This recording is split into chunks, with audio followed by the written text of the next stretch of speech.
Hi! Hello mabuhay! Welcome to my vlog! It's me, January LPT, and I'm Mario Kapampani, camera vlogger na nagsasabi maniyaman maging Kapampangan. And so, just for today's mga kapatid, so, syempre, ikukwento ko kung ano yung mga ginawa ko this weekend.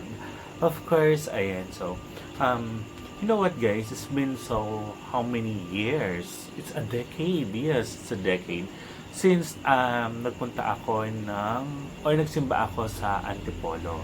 Actually, I still remember that was when I was in grade 1. Mag-grade 2 ako. Oh, imagine, doon yung first time kong makapasya sa Antipolo.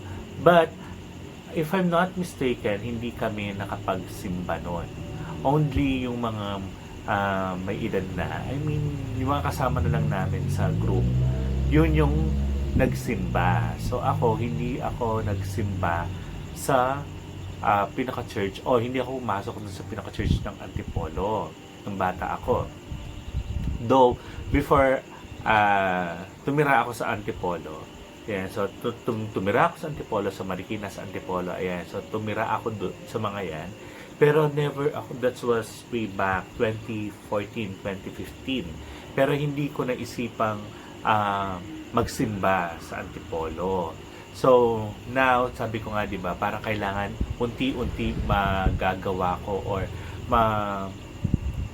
magagawa ko dapat yung mga promises na isa sa mga binargain ko nung before the board exam, which is sabi ko nga kailangan kapag pumasa ako ng board exam, babalik ako ng Manawag, tapos pupunta ako ng Baguio, tapos pupunta ako ng Antipolo para magsimba. So, since nakapasa na tayo ng board exam, so iniisa-isa ko na silang puntahan ngayon. So, eto na nga yun, mga kapatid. Bali, kahapon, I decided na pumunta na ako together with my friend. So, pupunta ako sa Fairview. Ayan, doon ako natulog ng mga friends ko. Tapos, ayun, dumiretso kami kaninang umaga. That was, what's the day today? It's 17? Tama ba? 17 ba today? 18. Ayan, so it's February 18 today. Ayan, so nagpunta kami kaninang umaga sa Antipolo.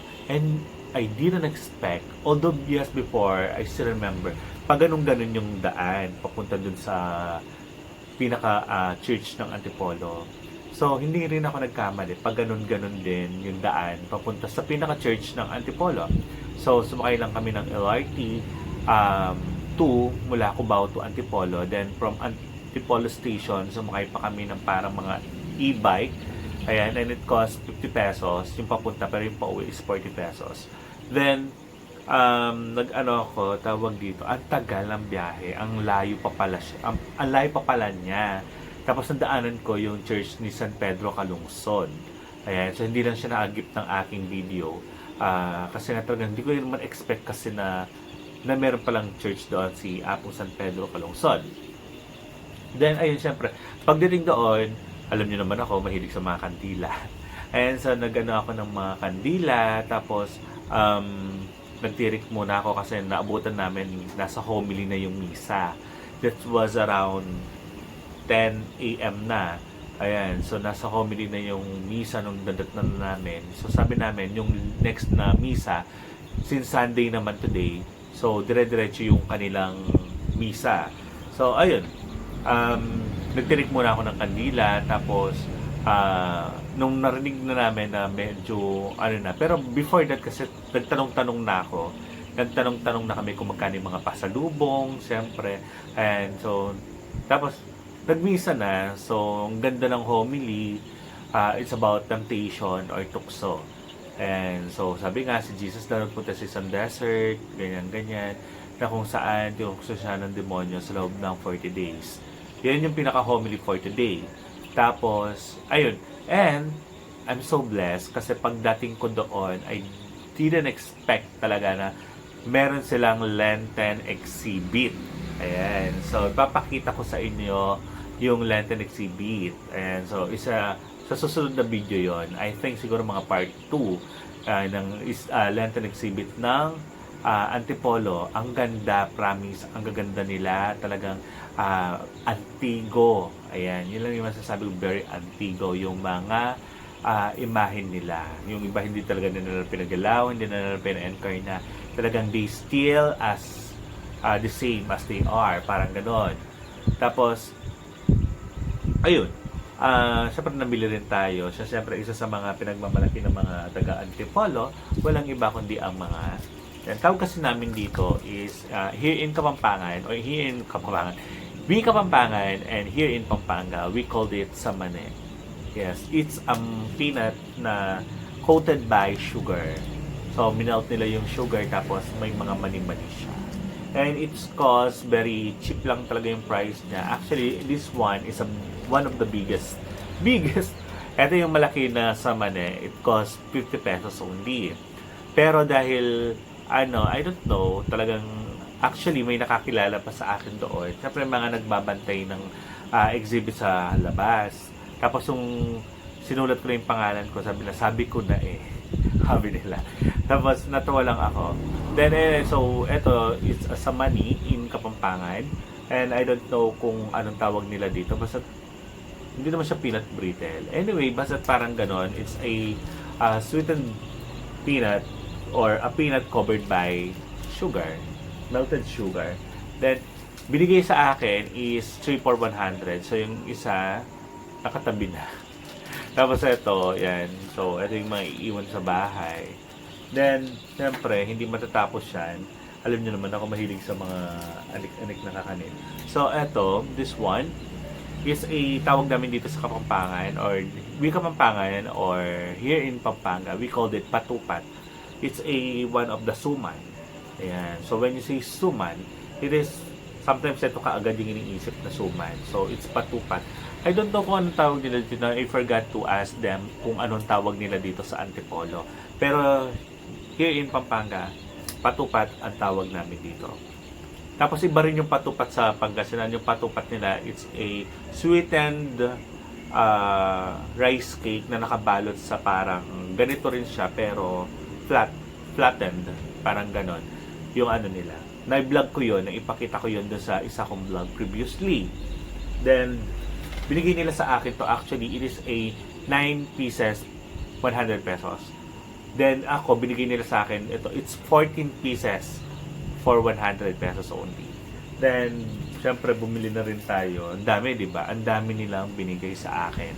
So, syempre, lang, yung parang na-overwhelm. Yes, ma-overwhelm ka. Kasi, hindi ko naman expect na ganon. Magbibigay sila ng, alam mo na, mga giveaway. Siyempre, bibigyan din kami ng giveaway. Kaya, so, hahanapin ko lang yung giveaway.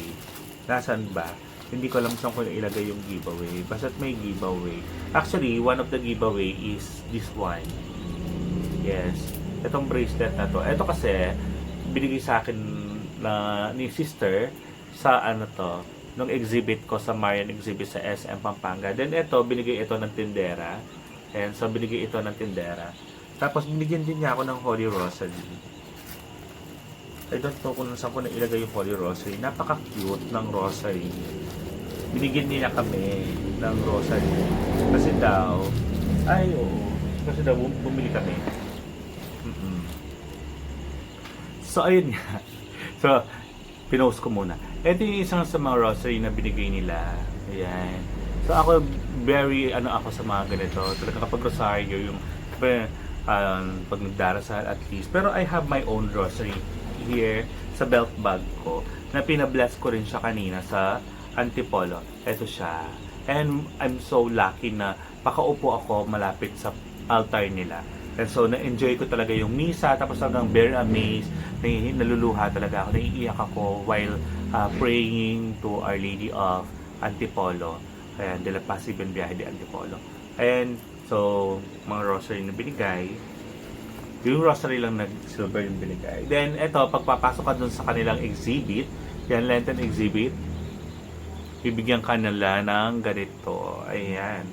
Mahal na ina ng kapayapaan at mabuting paglalakbay, Birhen ng Antipolo, panalangin mo kami. Ayan siya. So, may dasal din yan sa likod. Ayan, mga kapatid. So, panoorin nyo hanggang dulo yung aking video o yung aking vlog sa pagpunta ko uli sa Our Lady of Antipolo. And para at least makita nyo na yung mga hindi pa nakapunta doon. So, pasyal kayo. Ayan, actually, wala. Ako talaga deboto kami ng Antipolo. So, wala always akong humihiling sa kanya. Wala pang hindi ibinigay sa akin. Ayan, di ba sabi ko nga nagpa-replica pa kami ng isang Antipolo, which is yung hindi maitim. Yun yung dalapas ibinbiyahe namin. Kung natatandaan nyo yan sa mga vlog namin. Ayan, so, pero yung isa kasing Antipolo, siyempre, naging maitim na siya. Kasi di ba may story siya. Ayun. Anyway, panoorin nyo lang ito. And don't forget to like, share, and subscribe.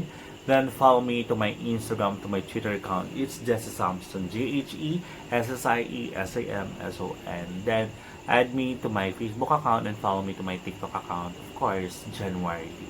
And so, ingat po always and God bless us all. Comment down below kung ano po yung mga gusto nyo i-vlog. By the way, ayan nga sinabi ko nga, before sa isa kong vlog, February 24, sabi ko diba before is February 24, we will go to Manawag again, pero hindi na po kami pupunta doon ng February 24. Pupunta po kami doon February 25 together with my family. So expect nyo na yung mga is magbo-vlog ulit ako. Siyempre kasama ko na yung family ko. And so thank you so much po.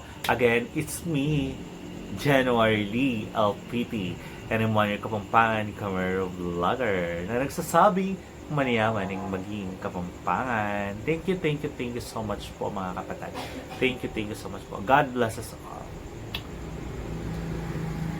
A few moments later.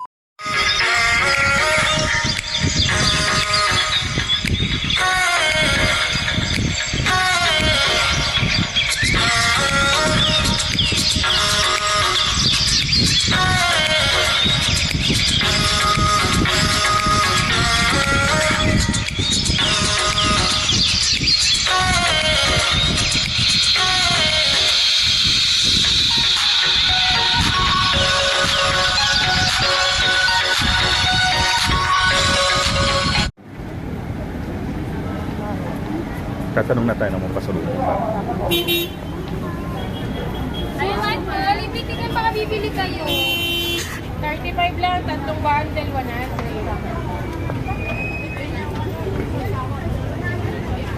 Nalihiyap. Meron po yun. Aba. Tatlong bundle, 100. Sa isang bundle, ilang pera? 4. 4 yung laman.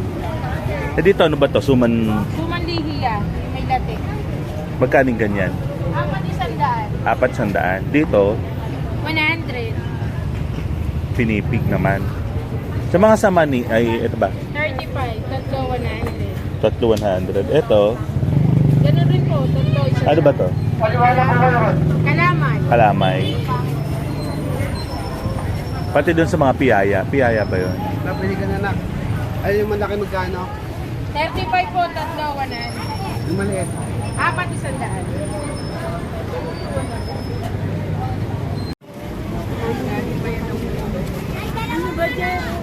Yan, dito ka, sir, oh.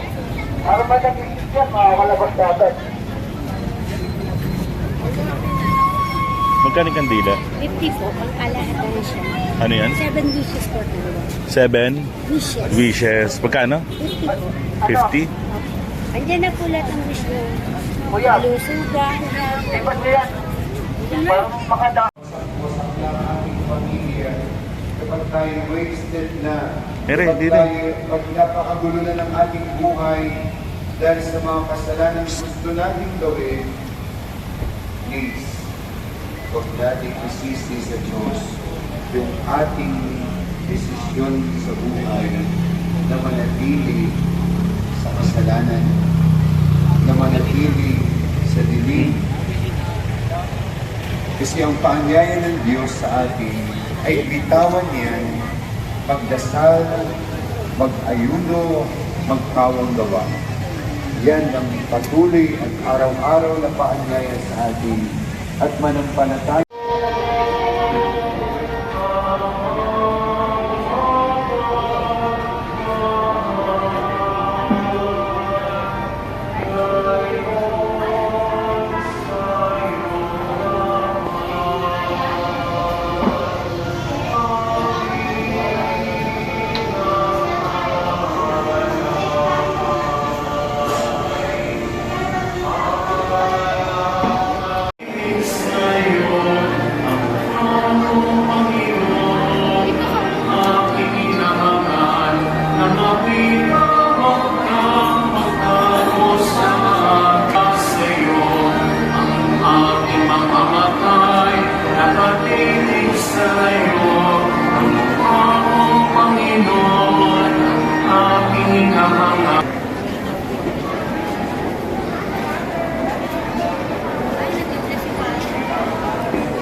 linggo ng